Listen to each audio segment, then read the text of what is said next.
राधिका प्रिया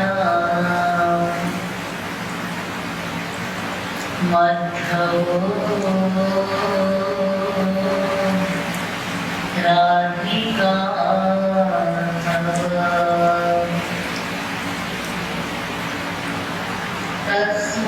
तस्मादपि वरीयान्यो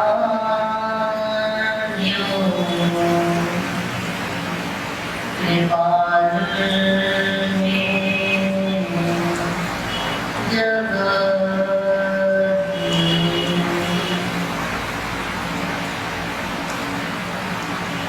गुरुं भजति श्रीकृष्ण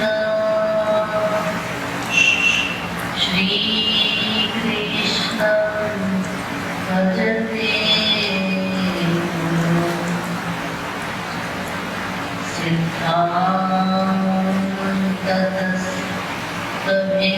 सिद्धान्ततस्त्वभेदेऽपि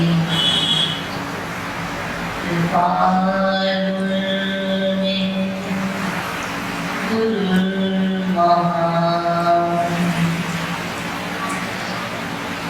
यो ब्रह्माणं विदधाति पूर्वं यो वै वेदांश्च प्रहिणोति तस्मै तत्त्वं वदेवमात्मबुद्धिप्रकाशं मुमुक्षुर्वै शरणमः प्रपद्ये।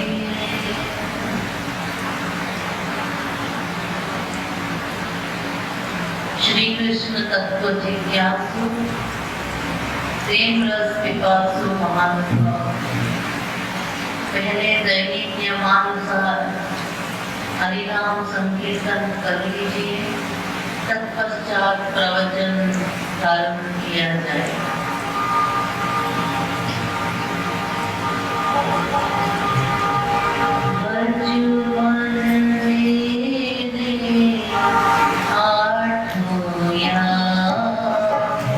श्री राम जय राम जय जय राम श्री राम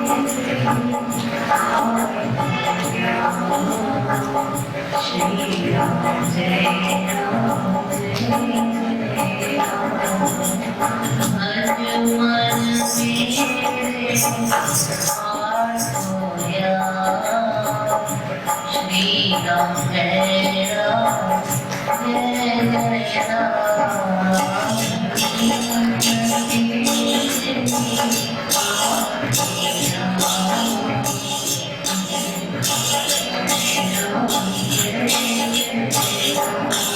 मन मेरे श्री राम जय राम जय जय राम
श्रीमद् सद्गुरु सरकार की जय।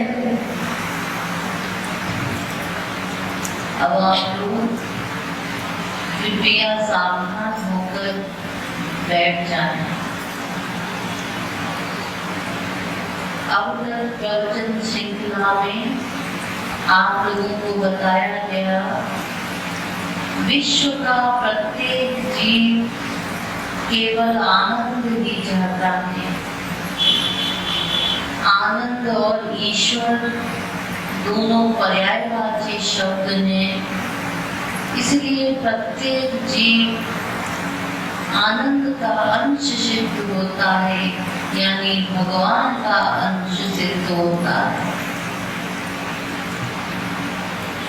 प्रत्येक अंश अपने अंशी से ही प्यार करता है, इसलिए प्रत्येक जीव स्वाभाविक रूप से भगवान से ही प्यार करता है। यह जीव अनादि है, साथ ही एक क्षण को भी अकल्पा नहीं रह सकता, इसलिए हम लोग अनादिकाल से आनंद के खोज में ही लगे हुए हैं।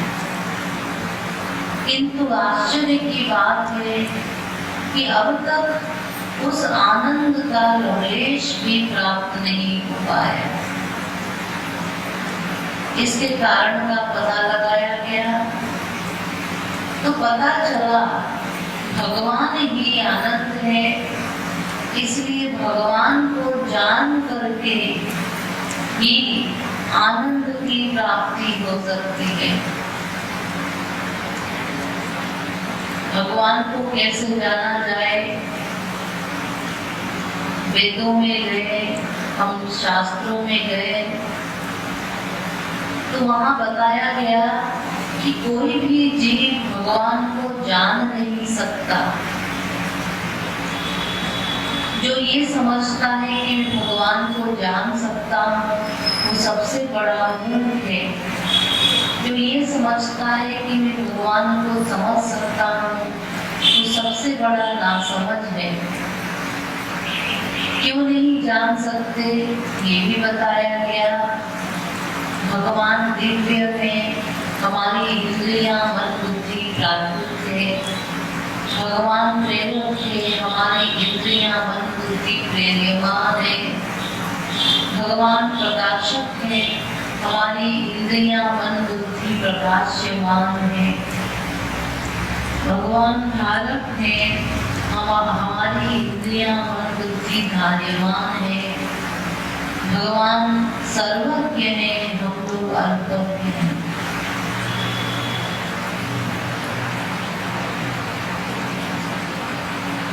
तो फिर कैसे जाना जाए? बताया भगवान को वैसे तो ब्रह्मा विष्णु शंकर भी अपने बुद्धि के द्वारा नहीं जान सकते, लेकिन यदि भगवान की भी कृपा किसी जीव पर हो जाए, भगवान कृपा करके अनंत शक्ति प्रदान करें, तो कोई साधारण सा जीव भी भगवान को देख सकता है, जान सकता है, आनंदमय हो सकता है। तो जब कल कृपा का वर्णन हो रहा था, भगवत कृपा के बारे में बताया जा रहा था, बीच में एक शंका आई कि यदि भगवान ही कृपा से सब कुछ कर सकते हैं, तो भगवान ने आज तक हमारे ऊपर कृपा क्यों नहीं की? और कुछ लोग कहते हैं कि भाग्य से ही सब कुछ हो जाएगा, इसका भी डिटेल किया गया। आप लोगों को बताया कि भगवान तो हमें कर्म करने की शक्ति मात्र देते हैं, लेकिन उस कर्म का सदुपयोग या दुरुपयोग करेंगे ये हमारी जिम्मेदारी है। इसीलिए दोनों ही करता है, भगवान भी करता है और जीव भी करता है, दोनों ही करता है।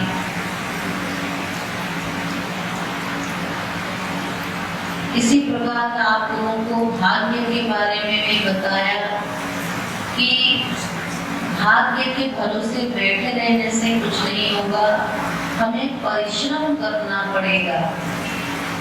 मनुष्य देह में भगवान ने कर्म करने की शक्ति दी है, इसलिए जल्दी से जल्दी भक्ति करनी चाहिए, जिससे हमारा अच्छे से अच्छा भाग्य बन जाए, स्वर्णिम भाग्य का निर्माण हो सके। इसी प्रकार ये भी बताया कि भगवान की कृपा का सही मतलब क्या है। भगवान की कृपा का गलत मतलब न लगाएं कि भगवान ही सब कुछ कराएगा, ईश्वर की इच्छा से ही सब कुछ होगी।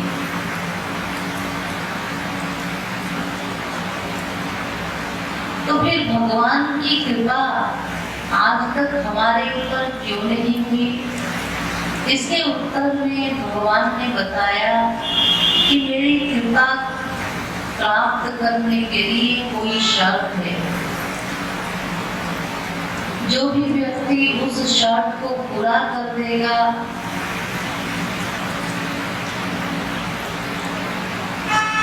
उस पर कृपा हो जाएगी।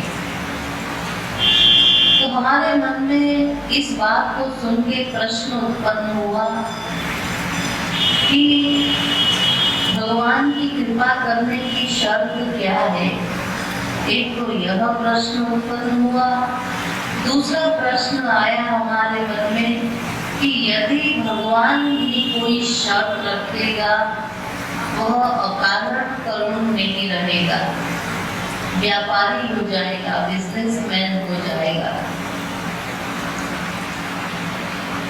तो आज इन दोनों प्रश्नों का समाधान करना है, दोनों प्रश्नों का उत्तर देना है।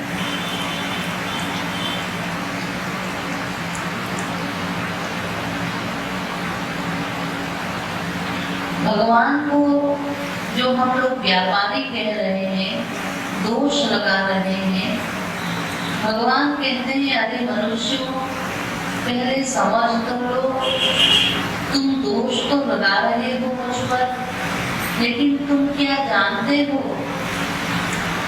कि मेरी कृपा करने की शर्त क्या है? आप लोगों ने व्यापारियों को देखा होगा,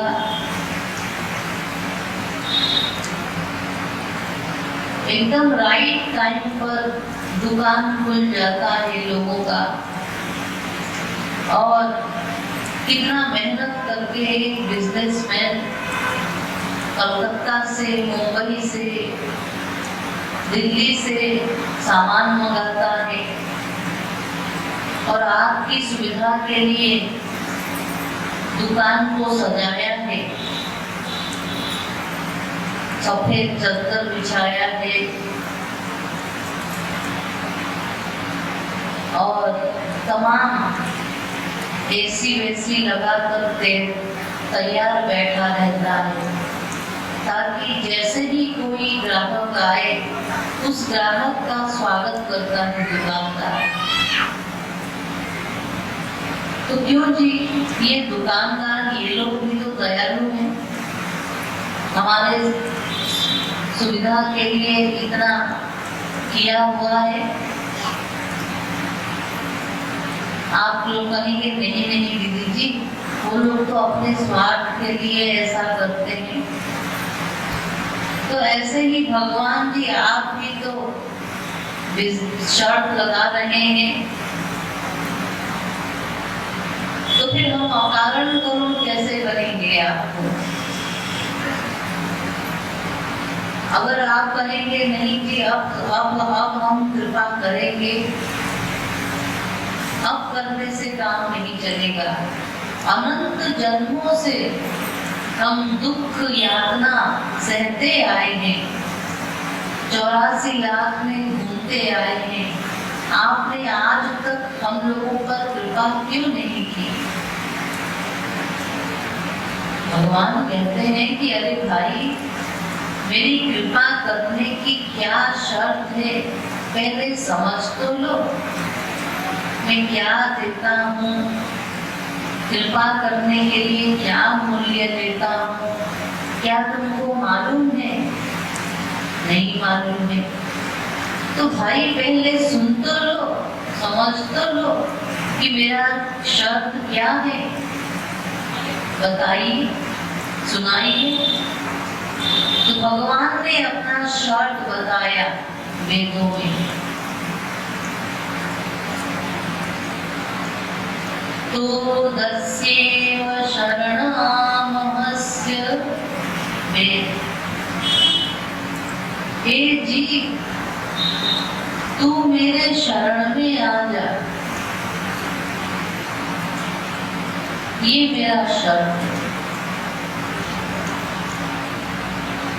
मेरे ही जीव मेरी ही आज्ञा का उल्लंघन कर रही है। ये क्रांति क्यों हो रही है? मुझसे ही सभी जीवों का स्वार्थ है और मेरा ही खिलाफत कर रही है जनता, मेरी आज्ञा का उल्लंघन कर रही है। मैं कह रहा हूँ मेरे शरण में आओ और लोग मेरे शरण में नहीं आते। मेरी ही प्रजा मेरी ही आज्ञा का उल्लंघन कर रही है।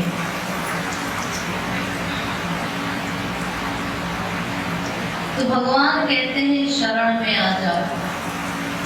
फिर वेदों में बताया भगवान ने, ते त्वामदायेन्द्र मादयन्तु शुष्मिनं तु विराधसं देवो एको जलित्रा जैसे। अरे जी, तू श्रद्धा से युक्त होकर मेरे शरण में आ जा।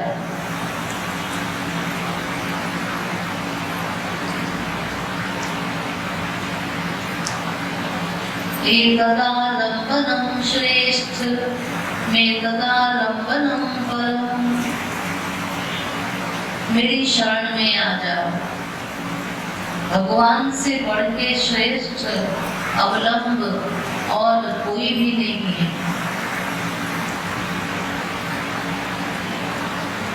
यो ब्रह्माणं विदधाति पूर्वं यो वै वेदांश्च प्रहिणोति तस्मै तत्त्वं तदेवात्मबुद्धिप्रकाशं मुमुक्षुर्वै शरणमहं प्रपद्ये। शरण में जाने के लिए है, खाली वेद में ही नहीं, हमारे गीता में भी जगह जगह भगवान ने बताया। गीता में आदि में भी शरणागति, गीता के मध्य में भी शरणागति और गीता के अंत में भी शरणागति।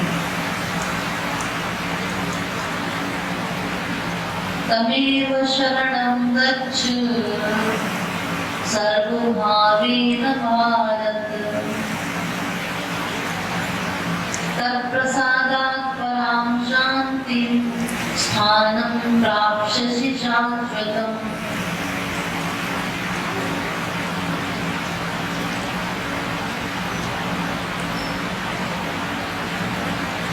मेरी कृपा से ही तुम मुझे प्राप्त करोगे, इसलिए शरणागत हो जाओ।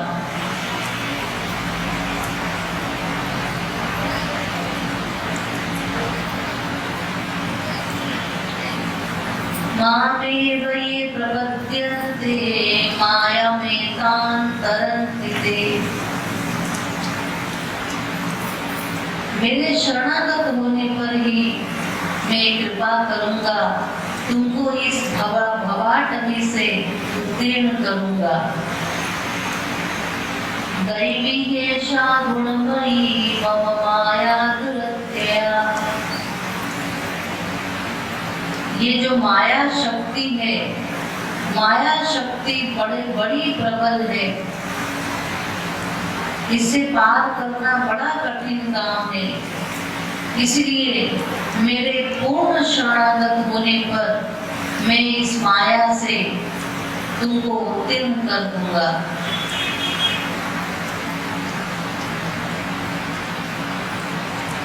सर्वधर्मान् परित्यज्य मामेकं शरणं व्रज। तुम सभी धर्मों को छोड़कर मेरे शरण में आ जाओ।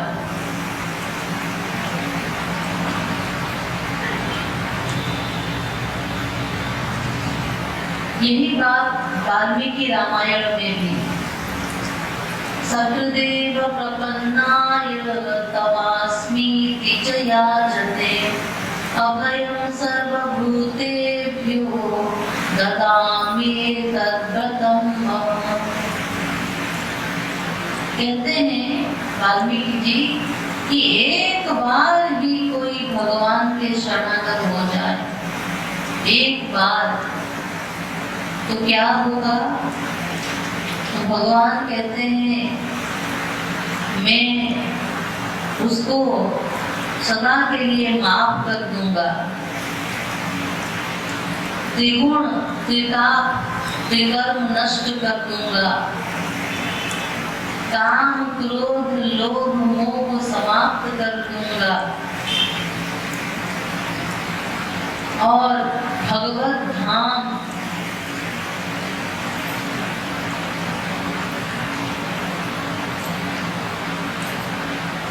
परम धाम की प्राप्ति, परम ज्ञान की प्राप्ति, परम प्रेम की प्राप्ति करा दूंगा शरणागत होने पर। केवल एक बार ही शरणागत हो जाए। आप लोग सोचेंगे कि एक बार ही शरणागत होना है, ऐसे तो हम बहुत बार भगवान के शरण में जा चुके हैं। ऐसे एक बार नहीं कि 5% शरणागत हो गए, 10% शरणागत हो गए, 50% शरणागत हो गए। इससे काम नहीं चलेगा। 100% शरणागत होना होगा भगवान के। कंप्लीट सरेंडर करना होगा। तो अनंत जन्म हमारे बीत गए, आज तक हम लोग भगवान के शरणापन्न नहीं हुए, भगवान के कानून का पालन नहीं किया। सन्मुख जीव होहि मोहि जब ही जन्म कोटि अब नाशहि तब ही। ये जो जीव है ये भगवान से विमुख है। तो भगवान कहते हैं कि मेरे सन्मुख आ जाओ, मेरे सामने आ जाओ।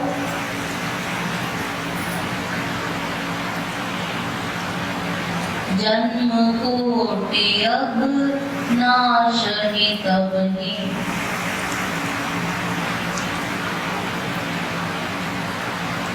मान लीजिए मूसलाधार जल वृष्टि हो रही हो बारिश के महीने में, लेकिन हमारा घड़ा उल्टा रखा हुआ है, तो पानी कैसे आएगा उसमें? आपका घड़ा ही उल्टा रखा हुआ है तो उसमें जल नहीं आ सकता। या फिर घड़ा में छेद है, तो ऐसे तो हजारों साल तक बारिश होता रहे तो भी पानी नहीं आएगा घड़े में, क्योंकि घड़े में छेद है इसलिए पानी बह जाता है। तो हम लोग भगवान से ही विमुख हैं। हमारे अनंत जन्म बीत गए, हमने कंप्लीट सरेंडर नहीं किया। हरि गुरु कृपा सदा सबहि पर, अंतःकरण पात्र पावन कर। यानी भगवान की कृपा सदा से हो रही है, सदा सभी पर, सभी के ऊपर कृपा हो रही है निरंतर। जैसे जल वृष्टि निरंतर होता हो, ऐसे कृपा की वृष्टि निरंतर हो रही है। लेकिन हमारा अंतःकरण का पात्र गड़बड़ है। डॉक्टर राधा कृष्णन ने कहा, The wind of His grace is always blowing. The wind of His grace is always blowing. But what you need to do is to unfold yourself.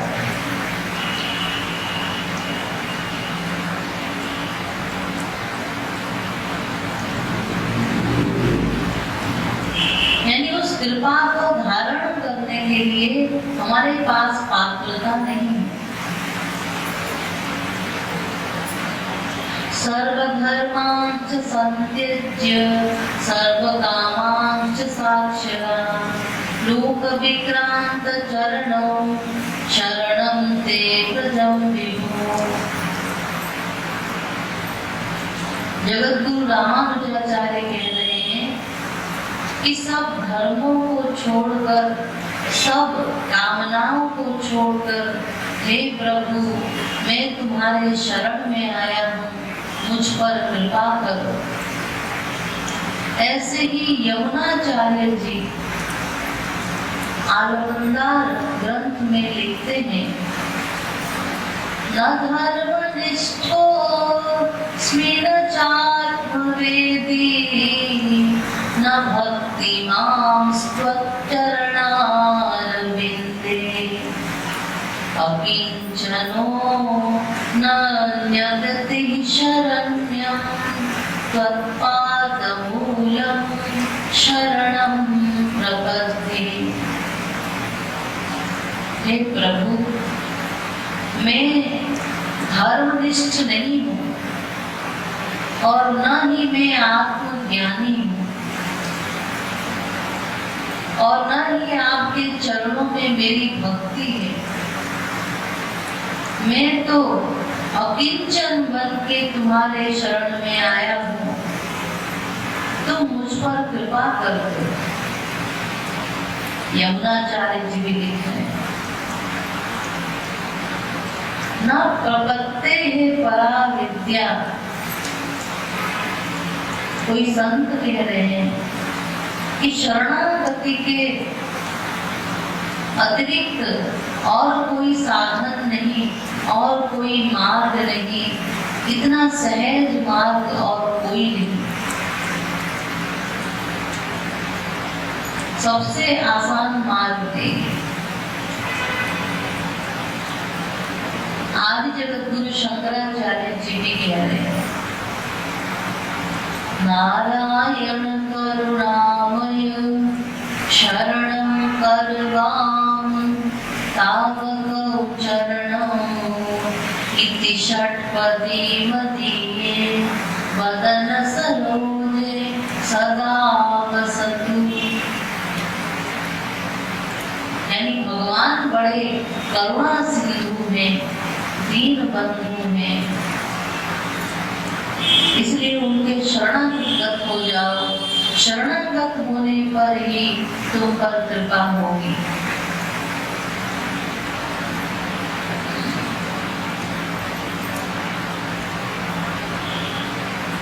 शरणागति के अतिरिक्त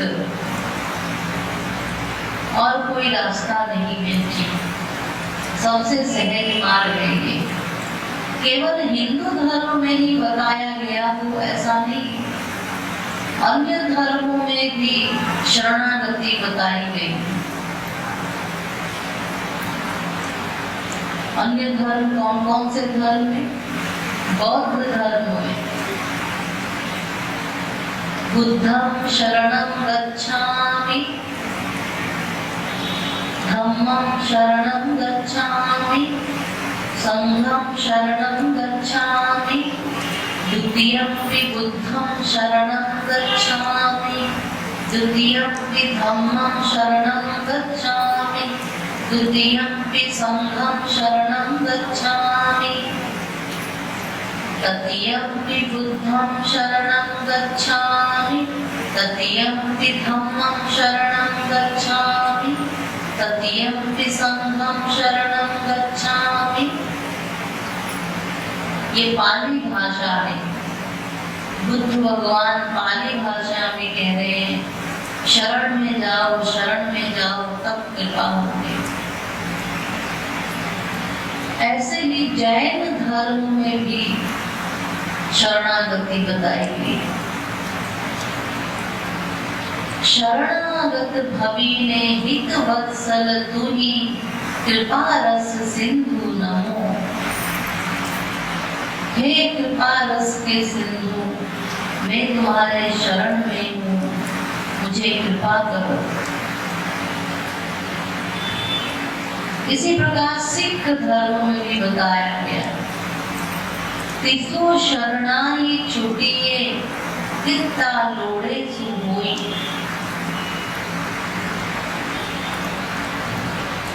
और मुस्लिम धर्म में भी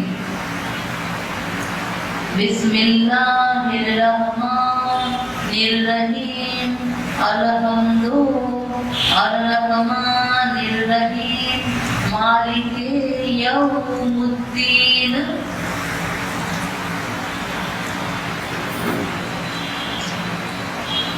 मुस्लिम धर्म भी कहता है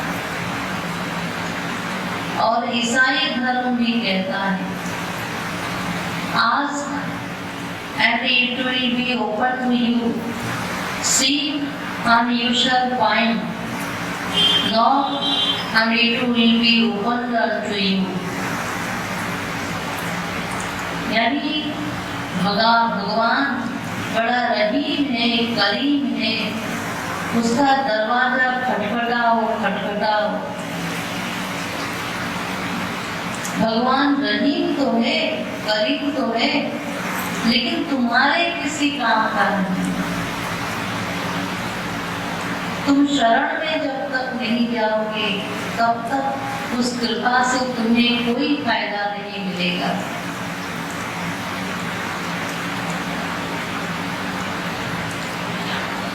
आप लोग कहेंगे, दीदी जी भगवान कृपालु तो है, तो फिर हम पर कृपा क्यों नहीं करते? देखिए, कानून है, नियम है कि शरणागत होने पर ही कृपा होगी। आप कहेंगे भगवान अगर मनमाना हो जाए तो बड़ा अच्छा हो, हम शरणागत न भी हो तो भी हम पर कृपा हो जाएगी। ऐसा नहीं हो सकता। मनमाना होने पर यह भी हो सकता है कि आप शरण में जाएं और कृपा ना हो भगवान। इसलिए कानून बनाया गया है कि जो शरणागत होगा उसी के ऊपर कृपा होगी। इसलिए जिन जिन लोगों ने शरणागति की, तुलसीदास, सूरदास, मीरा जी, कबीर जी, नानक जी, इन पर कृपा हो गई। तुमने शरणागति नहीं की, इसलिए तुम्हारे ऊपर कृपा नहीं हुई।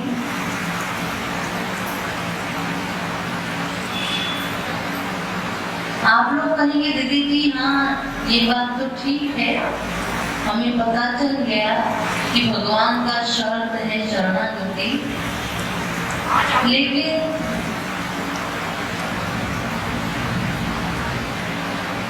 भगवान अगर कोई शर्त रखेगा तो फिर वो व्यापारी हो जाएगा, बिजनेसमैन हो जाएगा, फिर वो अकारण करुण कहाँ रहेगा? इस दूसरे प्रश्न का समाधान कीजिए। चलिए दूसरे प्रश्न का समाधान भी करते हैं।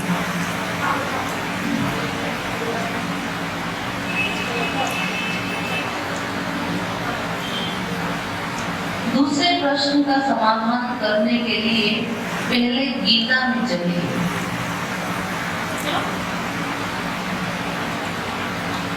क्यों आप लोग छोटे बच्चों को लेके आते हैं यहाँ पर? कल मना किया गया था कि छोटे बच्चों को लेकर यहाँ मत आइए। बार बार खुद डिस्टर्ब होते हैं, दूसरों को भी डिस्टर्ब करते हैं।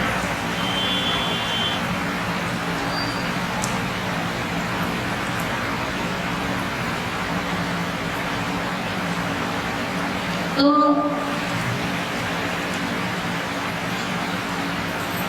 गीता का सार समझना होगा। भगवान ने गीता में शरणागति का बड़ा सुंदर निरूपण किया है।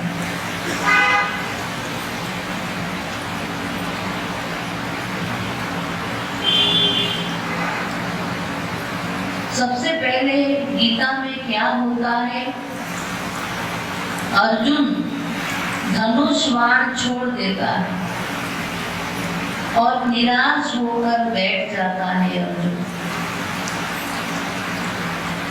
गांडीवं संसते हश्चात् त्वच्चैव परिदह्यते। मैं ये बताने जा रही हूँ, शरणागति का अर्थ है कुछ न करना।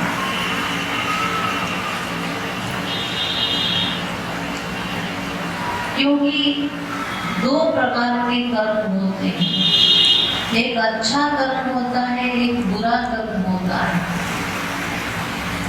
और एक अच्छे बुरे का मिक्सचर भी होता है। तो शरणागति या तो अच्छा कर्म होगा या तो बुरा कर्म होगा। आप कहेंगे शरणागति एक अच्छा कर्म है, तो अगर हम शरणागत हो जाएंगे भगवान के, तो हमें ये कहने के लिए चांस मिलेगा कि हमने कुछ तो किया, तो भगवान ने शरणागति की। हमने इतना प्रवचन सुना, इतना भजन किया, उतना पाठ किया, इसलिए भगवान ने कृपा कर दी। तो हम लोगों को कहने के लिए मौका मिलेगा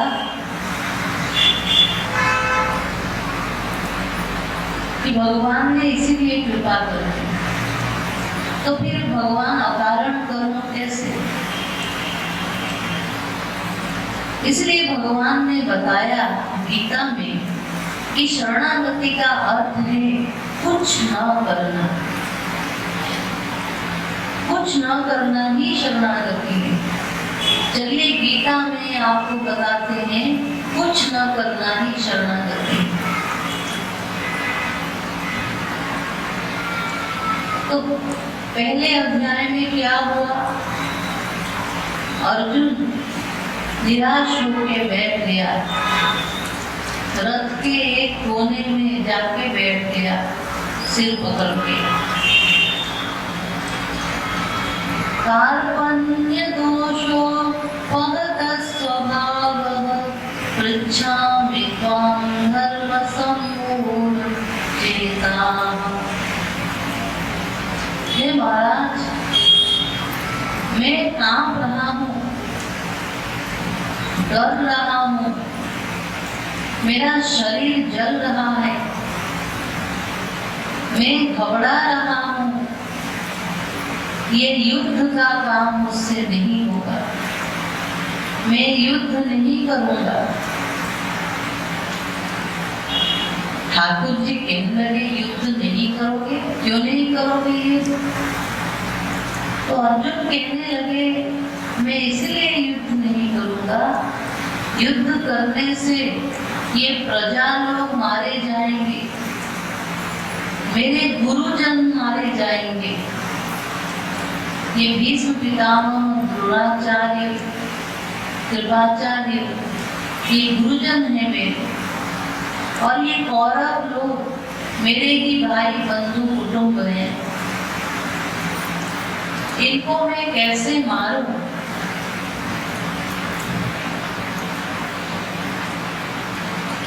और फिर प्रजा लोग मारे जाएंगे तो स्त्रियां विधवा हो जाएंगी, पुत्र वर्ण शंकर पैदा होगा। ऐसा नरक राज्य लेकर मैं क्या करूंगा? मुझे ऐसा राज्य नहीं चाहिए। भगवान कहने लगे, अर्जुन तू मुझे क्या समझता है?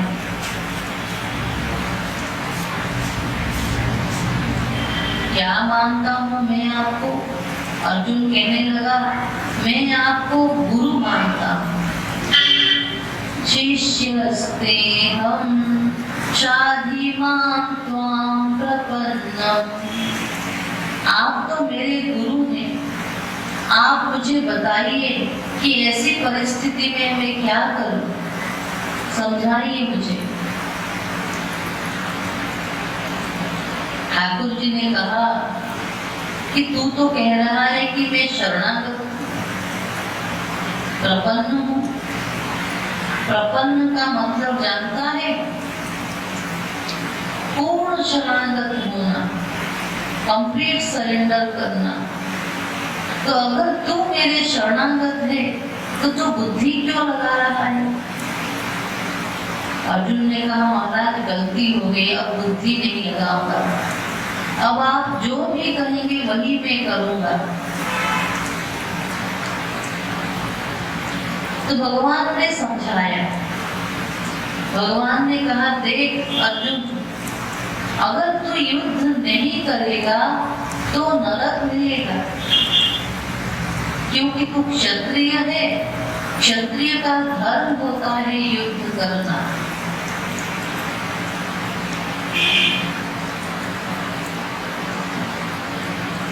इसलिए युद्ध तुझे करना पड़ेगा। अगर मैं आप लोगों को ठाकुर जी की कहानी न बता करके कोई ऐसे ही कहानी बता दूं कि एक बार अमेरिका में ऐसा हुआ कि एक व्यक्ति युद्ध करने जा रहा था, फिर वो मन महसूस के बैठ गया कि नहीं, मैं मर्डर नहीं करूंगा, युद्ध नहीं करूंगा, इतने लोगों का नुकसान हो जाएगा।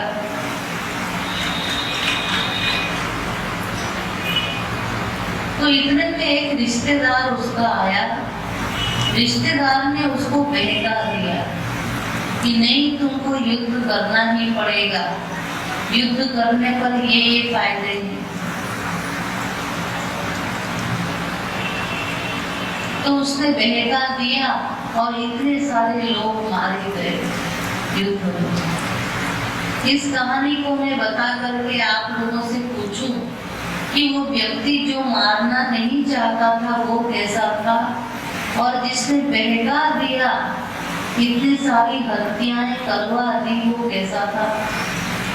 तो आप लोग कहेंगे, दीदी जी वो कितना भला आदमी था जो मारना नहीं चाह रहा था। और जिस रिश्तेदार ने बहका दिया, भड़का दिया, वो कितना खराब आदमी था। लेकिन अगर मैं कहूँ कि वो बहका दिया, जिसने बहकाया वो श्री कृष्ण थे, और जिसने मर्डर किया वो अर्जुन था, महापुरुष था, तो फिर आप लोग कहेंगे यदि वो भगवान थे तब तो उन्होंने ठीक ही किया। तो चूंकि आज आप लोग जानते हैं कि वो भगवान थे, इसलिए आप लोग उनको बुरा नहीं कहेंगे। लेकिन उनके जमाने में हम लोग भी थे, ठाकुर जी के जमाने में। जब ये युद्ध करने की बात सुनी होगी हम लोगों ने, तब हम लोगों ने अच्छा नहीं कहा होगा। तो अर्जुन कहता है, महाराज युद्ध न करने पर नरक मिलेगा, तो फिर मुझे ये बताइए युद्ध करने से क्या मिलेगा?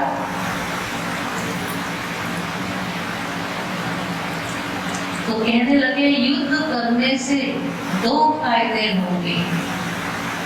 हतो वा प्राप्स्यसि स्वर्गं जित्वा वा भोक्ष्यसे महीम्। अगर युद्ध में तू युद्ध करते करते मारा भी गया अर्जुन, तो तुझे स्वर्ग मिलेगा। और अगर युद्ध में जीत गया तो पृथ्वी मिलेगी, इस संसार में तू राजा बनेगा। तो युद्ध करने से दो फायदे हैं। तेरे हाथ में लड्डू ही लड्डू है, दोनों हाथों में लड्डू है। तो अर्जुन ने कहा, महाराज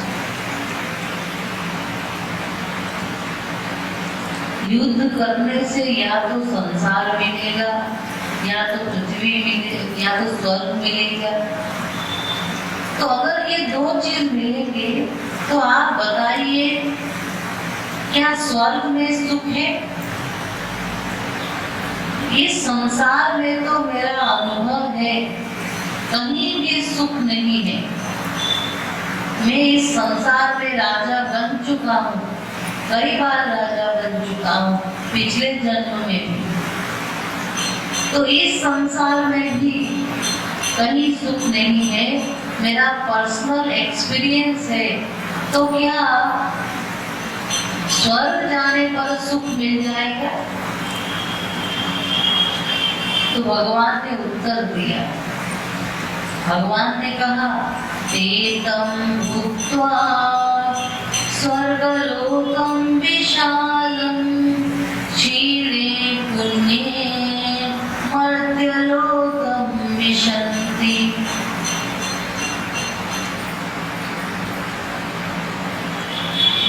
अरे अर्जुन, स्वर्ग तो थोड़े दिन के लिए जाना होता है, वहां पे भी दुख ही दुख है। जैसे इस संसार में काम क्रोध लोभ मोह है, ऐसे ही स्वर्ग में भी काम क्रोध लोभ मोह आदि है, वहां भी अशांति है। तो फिर महाराज मैं युद्ध क्यों करूं? युद्ध करने पर यही तो मिलेगा, या तो संसार का राज्य मिलेगा, या तो स्वर्ग का राज्य मिलेगा। और दोनों जगह दुख है, दुख मिश्रित सुख है थोड़ा थोड़ा।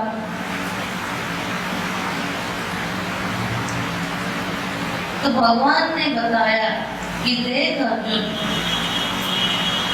पुण्येन पुण्यलोकं नयति पापेन पापमोहाभ्यामेव मनुष्यलोकम्।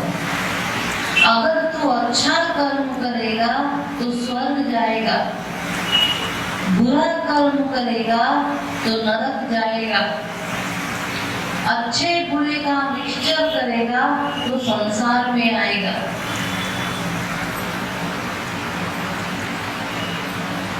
स्वर्ग ए क्लास का जेल है, जहाँ सोने की बेड़ियां हैं।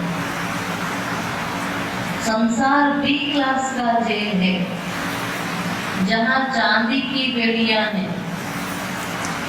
नरक सी क्लास का जेल है, जहाँ लोहे की बेड़ियां हैं। बेड़ियां ही बेड़ियां हैं सब जगह, बंधन ही बंधन है। अर्जुन कहने लगा, महाराज ये 3 जेल बनाए गए हैं आपके द्वारा, जहाँ कर्मों के फल भोगने पड़ते हैं, तो फिर इन जेलों में क्यों जाऊं मैं?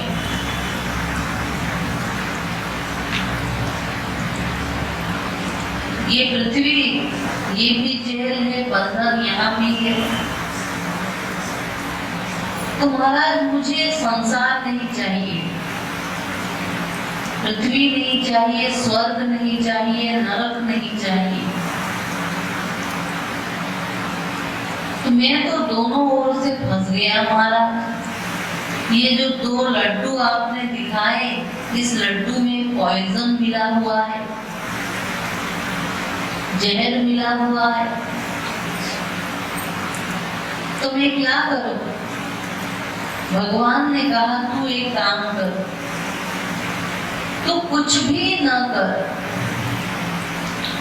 तू अच्छा कर्म करेगा तो भी फंसेगा बंधन, तू बुरा कर्म करेगा तो भी फंसेगा, नरक जाएगा।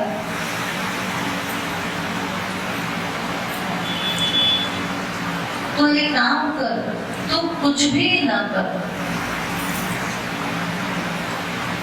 अर्जुन ने कहा महाराज ये कैसी पहेली है, जरा आप ठीक से समझाइए डिटेल में। भगवान ने कहा देख देख अर्जुन, तू अच्छा कर्म करेगा तो भी बंधन होगा। युद्ध करना एक अच्छा कर्म है और युद्ध न करना बुरा कर्म है। तो कुछ भी तू न कर, तू युद्ध कर ऐसा भी न कर और युद्ध ना कर ऐसा भी न कर, ऐसा कर। यानी कुछ भी ना कर तो तेरी छुट्टी हुई, बंधन से छुटकारा होगा। तो फिर अर्जुन ने कहा महाराज मुझे भगवत प्राप्ति कैसे होगी? भगवान ने कहा तू मेरे शरण में आ। अंत में बताया, लास्ट में जाके बताया, सर्वधर्मान् परित्यज्य मामेकं शरणं व्रज। अर्जुन तू सब धर्मों को छोड़ के मेरे शरण में आ। अर्जुन ने कहा महाराज ये तो पहले ही मैं कह चुका हूँ कि मैं शरण में हूँ। मैंने पहले ही अध्याय में कहा था कि मैं शिष्य हूँ, शरणागत हूँ। भगवान ने कहा नहीं नहीं, पहले तू कहाँ शरण में था? तू तो धर्म के शरण में भी था और मेरे शरण में भी था। धर्म का भी भय था तुझे, धर्म भीरू है तू।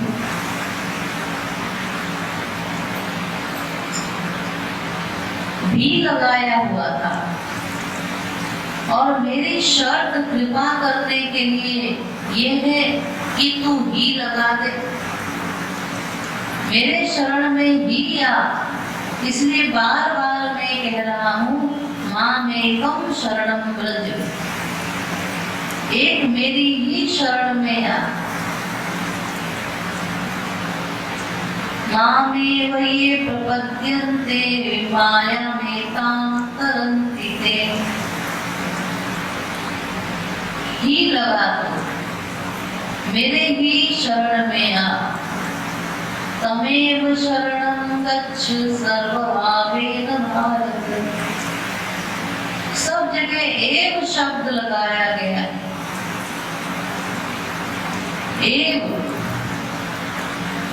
एव का मतलब होता है ही संस्कृत में।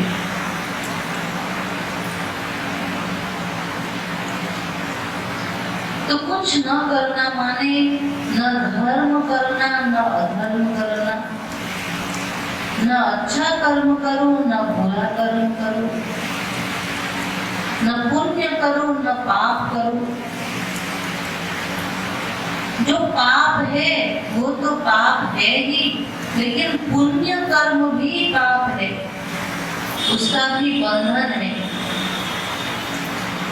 अच्छा कर्म करेगा तो स्वर्ग जाएगा, वहां भी बंधन।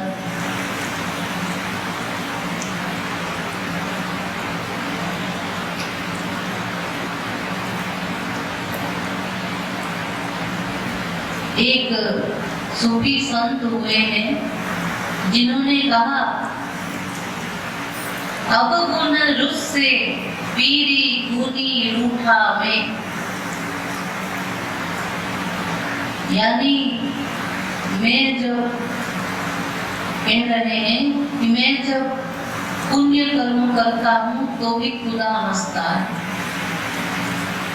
जब मैं पाप कर्म करता हूँ तो संसार वाले हंसते हैं। पाप कर्म करता हूँ तो संसार वाले मुझे धिक्कारते हैं, ये पापी है, ये अधर्मी है। तो अगर मैं पाप कर्म करता हूँ दुनिया वाले हंसते हैं, और अगर पुण्य कर्म करता हूँ तो भगवान हंसता है, खुदा हंसता है। भगवान कहता है अच्छा अच्छा पुण्य कर्म कर रहे हो, करो, हमारे यहाँ से तुमको कुछ नहीं मिलेगा।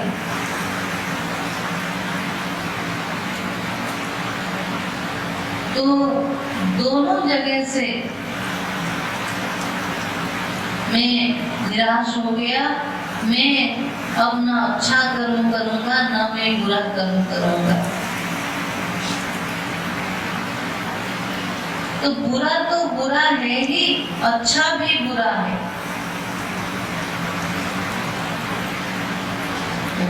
सब कर्मों का बंधन होता है, कर्मों का फल भोगना पड़ता है।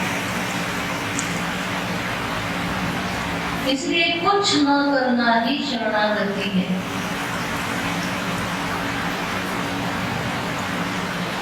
मिलिट्री में आपने देखा होगा, जब युद्ध होता है तो जो दो फौजें रहती हैं, जो एक पार्टी हार जाती है, तो जब एक पार्टी हार जाती है तो वो सरेंडर कर देती है। दुश्मन कहता है हैंड्स अप, हाथ ऊपर करो,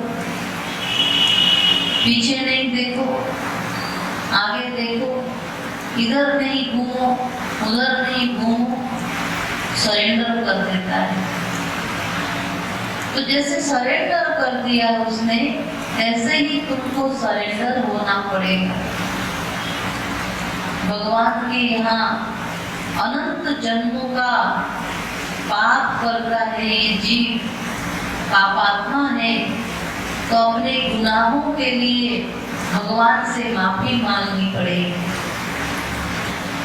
तो भगवान कहते हैं मैं सदा सदा के लिए तुमको माफ कर दूंगा, तुम बस एक बार ही शरणागत हो जाओ। तो शरणागति का मतलब कुछ न करना, कंप्लीट सरेंडर करना।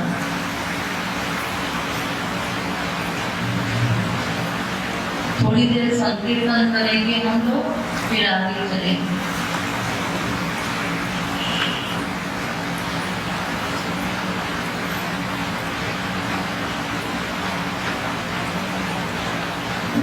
भूरी भूरी मोरी किशोरी रानी,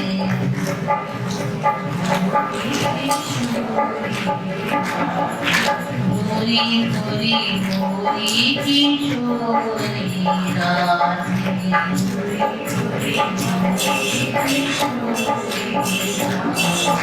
रति रस भूरी किशोरी रानी,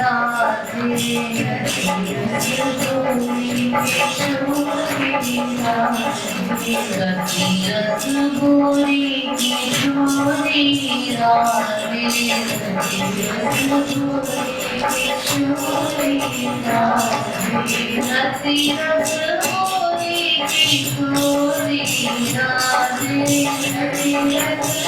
गोरी किशोरी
बोलिए भोली भारी राधा रानी की जय।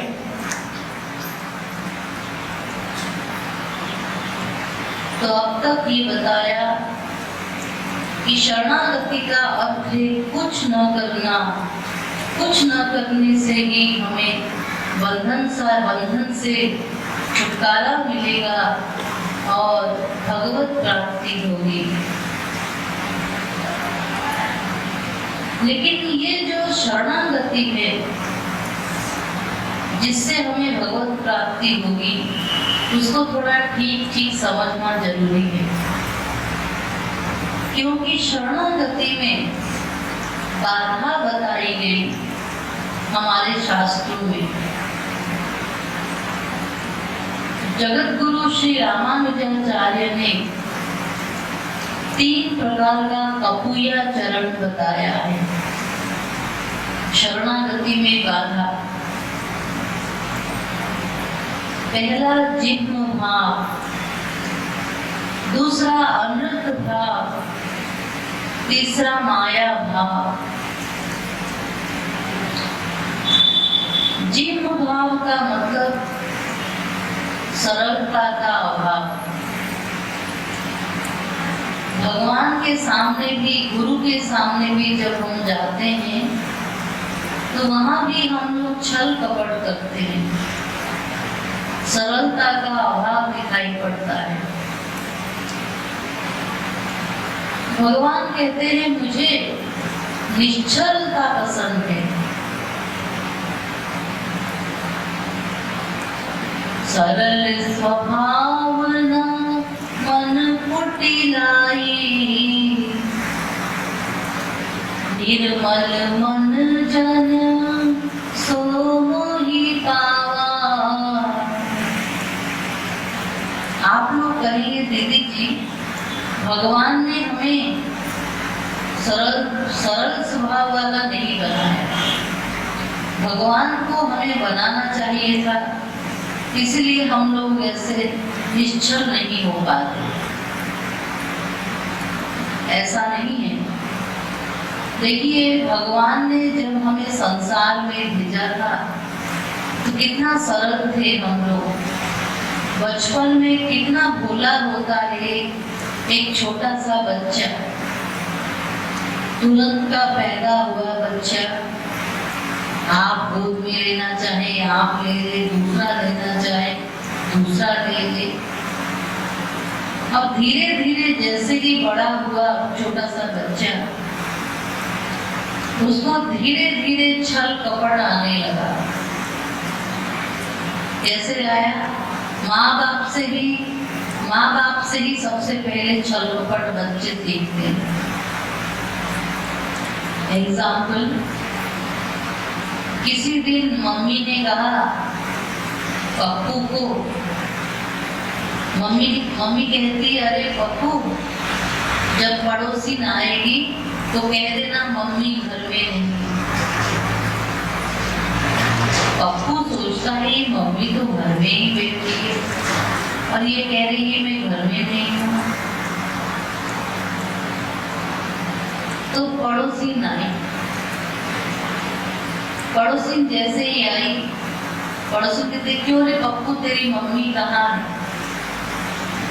पप्पू ने कहा मम्मी ने कहा है मम्मी घर में नहीं है। पड़ोसी समझ गए ये तो घर में ही है और झूठ बोल रही है। वो गुस्से में क्रोध में आके चली गई। इतने में मम्मी निकली घर से बाहर। पप्पू से कहने लगी क्यों रे, क्या कह रहा था? मम्मी ने कहा कह रहा था। तो मम्मी आपने ही तो कहा था। देखिए, छोटा सा बच्चा झूठ और सच में अंतर नहीं समझता। मम्मी ने एक झापड़ लगाया पप्पू। तो सबसे पहले झूठ बोलना हम लोग परिवार में ही आकर सीखते हैं, वरना बचपन में हम लोग कितने निश्चल थे। थोड़े और बड़े हुए तो स्कूल जाने लगे। स्कूल में दोस्तों से चालाकी की सबसे पहले सीखी। दोस्तों ने सिखाया चालाकी, टीचर ने सिखाया। तो ऐसे ही बड़े होते होते एक दिन हमने बिजनेस किया, सर्विस की। बिजनेस में तो झूठ ही झूठ है। तो भगवान ने जब हमें संसार में भेजा था, कितना निश्चल बना के भेजा था, और हम लोग इसी संसार में ही झूठ बोलना आदि सीखे। तो भगवान के सामने भी जब जाते हैं, गुरु के सामने भी जब जाते हैं, तब भी वही आदत पड़ी हुई है, वही आदत पड़ी हुई है। इसीलिए वहां भी हम लोग गुरु को भी झूठ बोलते हैं, वहां भी चालाकी करते हैं, भगवान के सामने भी चालाकी करते हैं। तो भगवान कहते हैं ये तुम्हारा मन निश्चल होना चाहिए, ये शरणागति में पहला शर्त। दूसरा है अनृत भाव। अनृत भाव मतलब वंचना करना, असलियत को छिपाना।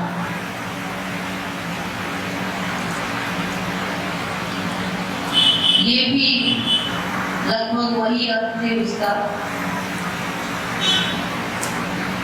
नंबर 3 है माया भाव। माया भाव का मतलब है लोक रंजन करना, दिखावा, पब्लिसिटी। मान लो कभी सत्संग में बैठे, कीर्तन में बैठे हम लोग, तो वहां पर और लोग भी हैं, तो कोई महिला जोर जोर से रोने लगती है, जोर जोर से दिखावा करने लगती है। वैसे तो वो महिला रोज अपने पति से लड़े, पड़ोसी से लड़े, देवर से लड़े, और यहाँ दिखा रही है कि मैं बहुत बड़ा भक्त हूँ, मुझे गोपी विरह प्राप्त हो गया है, ताकि सब समझ जाएं कि मैं भक्त हूँ। तो ये पब्लिसिटी करना, लोक रंजन करना, ये भी शरणागति में बाधा है। ऐसे ही शरणागति में बाधा 4 प्रकार की तुष्टियां बताई जगत गुरु रामानुजाचार्य ने। तुष्टियां, तुष्टि क्या है? एक प्रकार की संतुष्टि है, यानी व्यक्ति सोचता है कि मैं जो कर रहा हूँ वो बिल्कुल ठीक है। तो जो सोचेगा कि मैं बिल्कुल ठीक कर रहा हूँ, वो व्यक्ति अपना सुधार क्यों करेगा, अपना बदलाव क्यों करेगा? क्योंकि मैं बिल्कुल ठीक हूँ, तो इसलिए मैं जो कर रहा हूँ सब ठीक ही कर रहा हूँ। तो ये एक प्रकार की संतुष्टि है, जिसके द्वारा मनुष्य अपने आप को सही समझने लगता है और अपना सुधार नहीं कर पाता है। तो पहला है भगवत तुष्टि। ये क्या? भगवान की इच्छा होगी तो मैं भक्ति कर लूंगा, भजन कर लूंगा, उन्हीं की इच्छा से ही तो सब कुछ होता है, और संतुष्टि हो गई सोच। दूसरा है काल तुष्टि। ये क्या? जब समय आएगा तो भक्ति करा लेगा, करने की क्या जरूरत है? जिस दिन समय आएगा अपने आप भक्ति हो जाएगी। तीसरा है भाग्य तुष्टि। ये क्या? जब मेरे भाग्य में होगा उस दिन अपने आप भक्ति हो जाएगी। जो कल बताया था मैंने आप लोगों को, भाग्य के भरोसे लोग बैठे रहते हैं। चौथा है शरणावरण तुष्टि। ये और भी खतरनाक है शरणावरण तुष्टि। ये क्या है? शाब्दिक तुष्टि। केवल शब्दों से कह दिया हे भगवान मैं तुम्हारे शरणापन्न हूँ, और भीतर से शरणागत नहीं हुई। जैसे बहुत से बाबा लोग कहते होंगे, आप लोगों ने सुना होगा,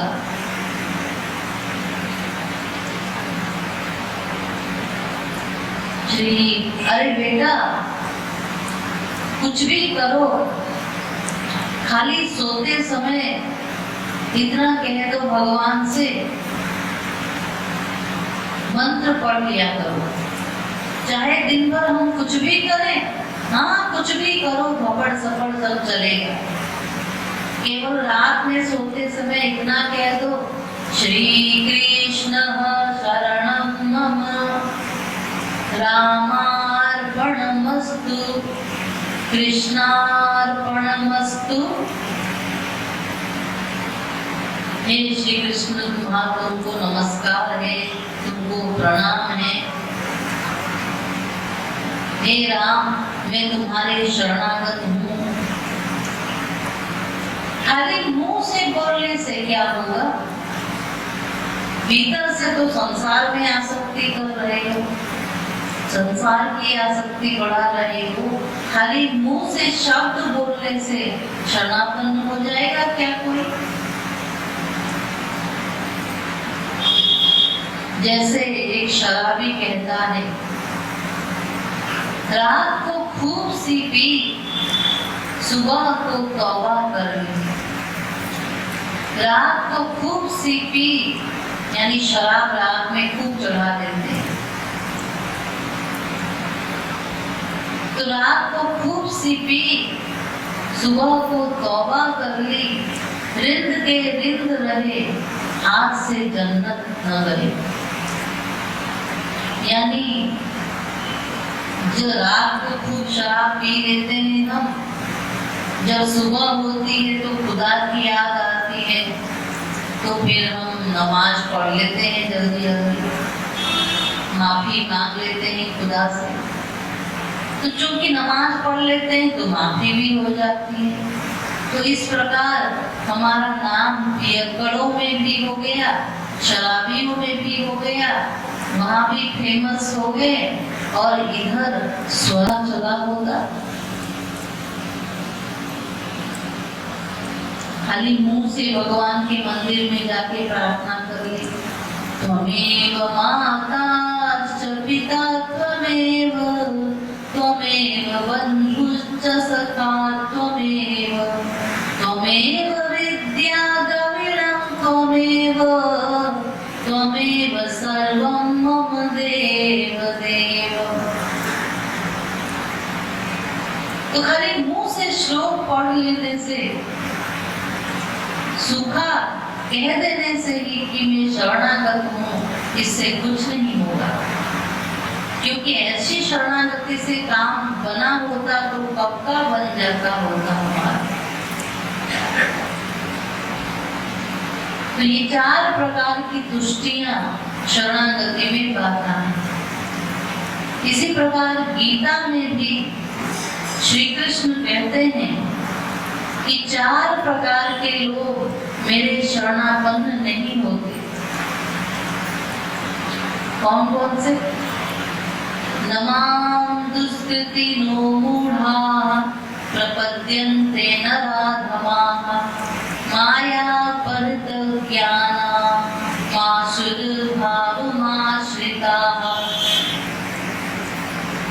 एक वे लोग मेरे शरणागत नहीं होते, मूढ़। दूसरे नराधम, तीसरे माया अपहृत ज्ञान, चौथे आसुर भाव आश्रित। मूढ़ क्या है? सबसे पहला ये लोग ऐसे हैं जो ये भी नहीं जानते कि मुझे भगवान के शरण में जाना है।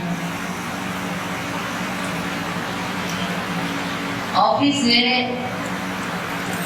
सर्विस गए, वहां सर्विस किया, पैसा कमाया,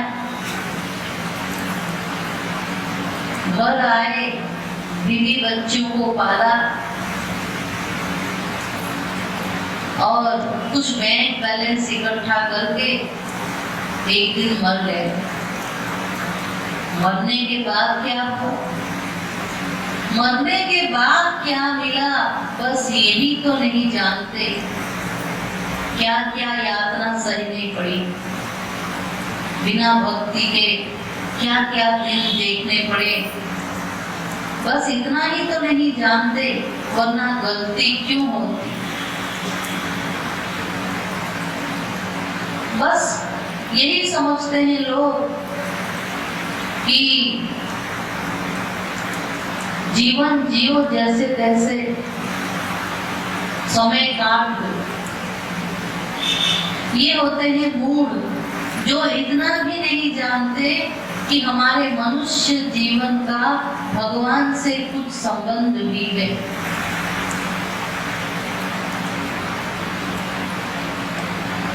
दूसरे हैं नराधम। ये कौन है? नर अधम। ये लोग जानते हैं, ये लोग जानते हैं कि हम भक्ति हमें करनी चाहिए भगवान की, लेकिन लापरवाही के कारण कौन करे, जानते हुए भी भक्ति नहीं करते हैं, लापरवाही के कारण पीछे हट जाते हैं। जैसे मैं किसी को कहूं, अरे भाई रमेश, आज तुमने खाना खाया? तो कहता है नहीं दीदी जी, खाना नहीं खाया। तो मैंने पूछा क्यों नहीं खाया? ऐसे ही मैंने कहा कौन खाना बनाए, खाना खाए? तो क्या तुम्हारे पास रसोई का सामान नहीं था, सामग्री नहीं था? नहीं साहब, सब था, दाल चावल आटा सब्जी सब था, तेल मसाला सब कुछ था। तो फिर क्यों नहीं खाना खाया? अजी मैंने सोचा कौन खाना बनाए फिर खाना खाए, इतना मेहनत करे, 2 घंटा लगेगा खाना बनाने में, तब जाके खाना बनता है। हमने कहा खत्म करो छुट्टी, सो जाओ। तो हम सो गए। तो ये ऐसे लोग हैं जो जानकर भी लापरवाही करते हैं। नराधम इन्हें कहा गया है। श्री कृष्ण कहते हैं ये लोग भी मेरे शरणागत नहीं होते। तीसरे कौन है? माया अपहृत ज्ञान। ये ऐसे लोग होते हैं जो तर्क वितर्क करते हैं।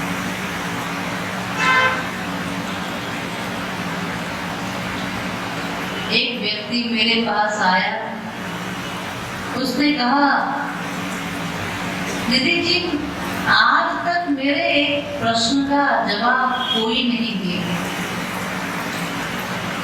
ये ऐसे लोग होते हैं, इनका धंधा ही है कि शहर में कोई मंडलेश्वर महामंडलेश्वर आए, कोई संत आए, महात्मा आए, उनसे जाके 4 प्रश्न पूछ लो। बाकी उन्हें समझने से मतलब नहीं है, एक बहादुरी दिखाना कि मुझे प्रश्न पूछना आता है। 2-4 किताब पढ़ लिया है, उसी को बघारा करते हैं। तो उसने कहा मेरा एक सवाल है दीदी जी, मैं पूछना चाहता हूँ। क्या पूछना चाहते हो? दीदी जी वो ऐसा है कि श्रवण कुमार जो था, उसके माँ बाप का नाम क्या था? मैंने कहा श्रवण कुमार का माँ बाप का नाम क्या था? ये तुलसीदास ने तो नहीं लिखा है। लेकिन मान लो मैं आपको बता भी दूं तो फिर तुम पूछोगे उसके नाना नानी का नाम क्या था। तो तुमको मतलब क्या है? क्या उसके प्रॉपर्टी में कोई हिस्सेदारी करनी है क्या तुमको? यानी कोई मतलब नहीं, अनाप शनाप प्रश्न पूछते रहते हैं। समर्पित महात्मा जी जो प्रश्नों का उत्तर देंगे तो उस उत्तर से सेटिस्फेक्शन ना होगा, यानी समझना ही नहीं है उनको, खाली प्रश्न करो उलझुल और ईश्वरीय विषय को एक बौद्धिक मनोरंजन मात्र समझते हैं। उनको भक्ति नहीं करना, ना कुछ समझना है, बस तर्क वितर्क करना ही लक्ष्य है। ऐसे लोग हैं। तो भगवान कहते हैं ये लोग भी मेरे शरणागत नहीं होते। आसुर भाव आसुर। एक पार्टी और है, चौथी पार्टी, तो कौन है? माया अपहृत ज्ञान।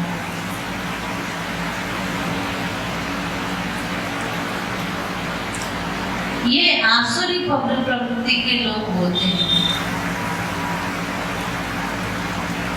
कहीं प्रवचन हुआ, कुछ हुआ तो इनको बदहजमी होने लगी।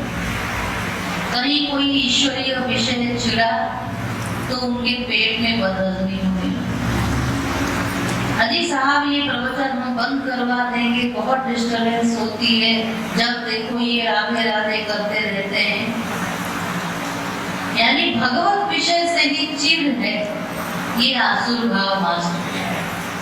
वो वाला माया अपहृत ज्ञान था, तर्क वितर्क करना, ये आसुर भाव मास्टर, आसुरी प्रवृत्ति। तो ये चार प्रकार के लोग भगवान के शरणागत नहीं होते। अब सवाल पूछा जाए, हम लोग भी तो आज तक भगवान के शरणापन्न नहीं हुए हैं, हमें भी भगवत प्राप्ति नहीं हुई है, तो हम लोग भी इन चारों में से कोई ना कोई होंगे। जी हाँ,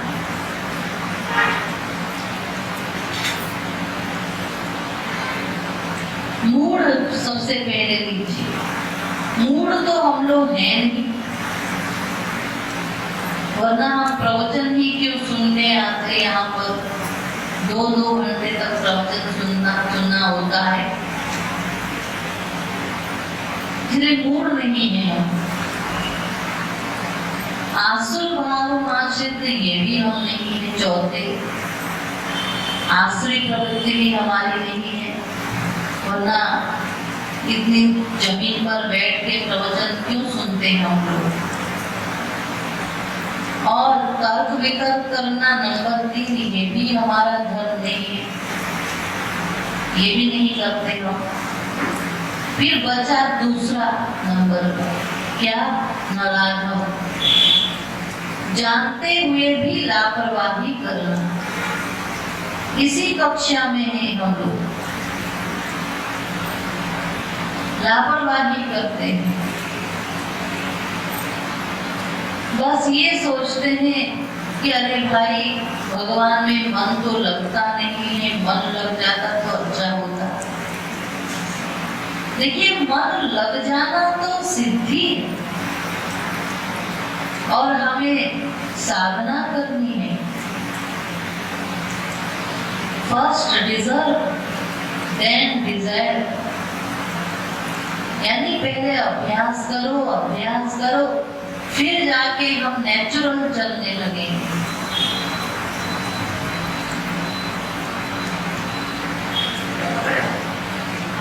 तो ईश्वरीय शरणागति का मतलब है कुछ न करना।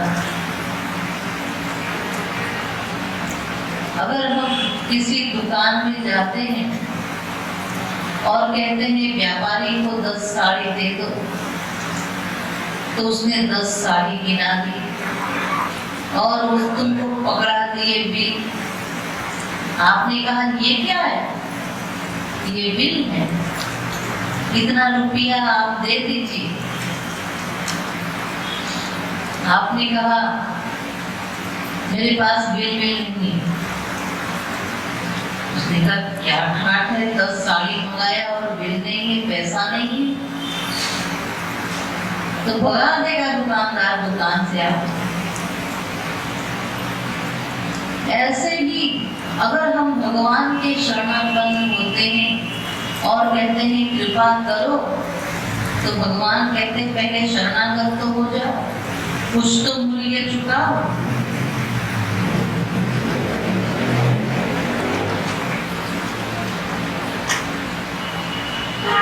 एक व्यक्ति ड्राइवर गाड़ी चला रहा है और पीछे हम बैठे हैं, तो अगर वो ड्राइवर गाड़ी चला रहा है, वो शराब के नशे में है, तो हमने कहा कि अरे भाई तू पीछे बैठ जा, मैं गाड़ी चलाता, तू तो नशे में। तो ड्राइवर से गाड़ी आपने ले ली, आपने गाड़ी ड्राइव की। ऐसे ही भगवान कहते हैं मुझे सौंप दो, तुम कर्ता न बनो, कर्तापन का अहंकार छोड़ दो। मैं ही करता हूँ, मैं ही भोगता हूँ, ये छोड़ना पड़ेगा। कर्तृत्वाभिमान रहित होना पड़ेगा और शरणागत होना पड़ेगा, तब जाके कृपा होगी। तो शरणागति का मतलब है कुछ न करना, और कुछ न करने से ही कृपा होगी। रत्नाकरस्तव गृहं गृहिणी च पद्मा, किं देयमस्ति भवते जगदीश्वराय।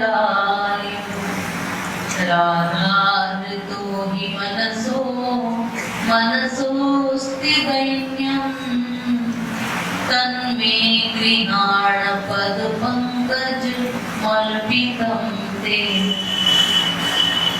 एक भक्त विनोद में कहता है भगवान, हे भगवान, रत्नाकरम तव गृहम्,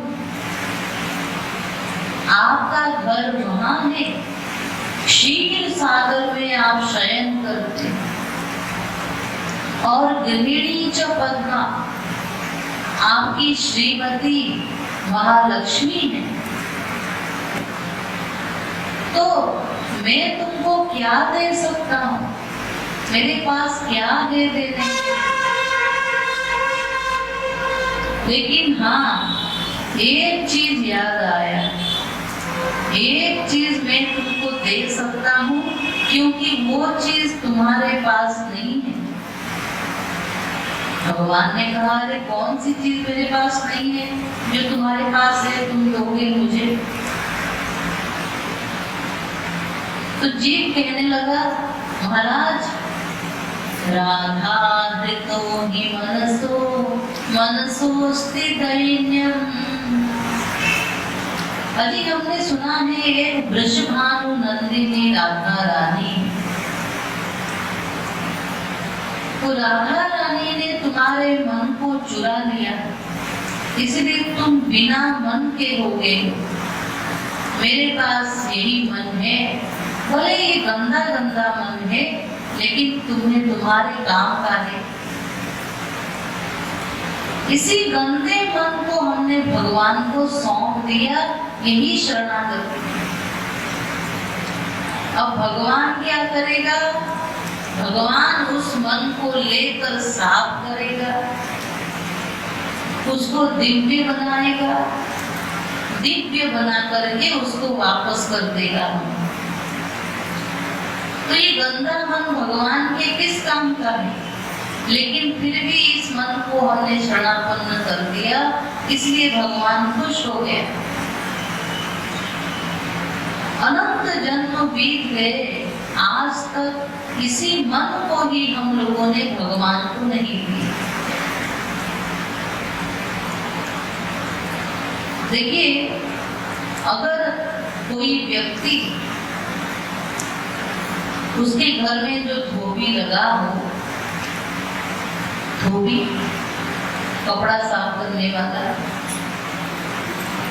मान लो किसी बार आपने धोबी को पैसा नहीं दिया और उसने ऐसे ही कपड़ा बिना कुछ मूल्य लिए धो दिया, उसी में आप एहसान में दब जाएंगे। अरे बेचारा कपड़ा धो के चला गया, कुछ लिया नहीं, गरीब इंसान है, उसी में आप एहसान में दब जाएंगे। और जो भगवान अनंत जन्मों का पापात्मा हम लोग हमारे मन को लेकर के वो शुद्ध करता है भगवान, उस भगवान को आप क्या देंगे, क्या दे सकते हैं? नहीं कश्चित् क्षणमपि जातु तिष्ठत्य कर्मकृत्। लेकिन ये मन जो देंगे आप, ये तो एक क्षण को भी चुप नहीं रहता, प्रतिक्षण कर्म करता है मन, प्रतिक्षण कुछ ना कुछ सोचता है, कुछ ना कुछ करता रहता है। इसको शरणापन्न कराएंगे कैसे? कैसे भी करो, करना पड़ेगा।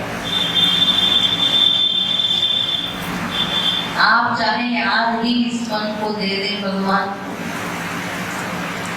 आप कहेंगे दादी हम 10 साल बाद देंगे, ठीक है 10 साल बाद दे देना, 20 साल बाद देंगे हम जब रिटायर्ड हो जाएंगे, ठीक है रिटायर होने के बाद दे देना।